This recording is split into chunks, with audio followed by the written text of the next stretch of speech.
il y avait plus de vie en fait dans 40 ans dans le centre-ville. Et donc et encore moins du coup dans le cinéma. Il se passe quelque chose et on avait connu en plus nous enfants un cinéma qui vivait. C'est qu'en fait moi Oui, je me rappelle de oui. l'avant-première du Titanic ou l'avant-première du Jurassic Park. Alors, ça va montrer un peu à quel âge on a.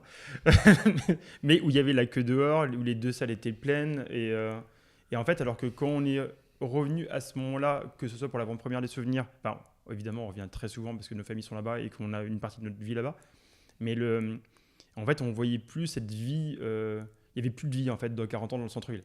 Et donc, et encore moins du coup dans le cinéma. Et en fait, c'est vraiment avec cette avant-première qu'on s'est dit, bah en fait, les gens peuvent revenir.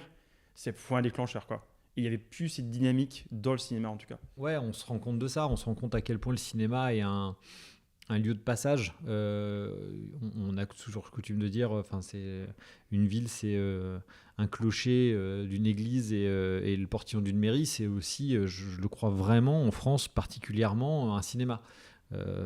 Et donc c'est vrai que la première fois qu'on organise un événement, en l'occurrence cette avant-première des souvenirs, l'idée aussi était de dire aux gens, on peut se parler, on peut se rejoindre, on peut trouver un lieu commun. En fait, un lieu commun, c'est excessivement important.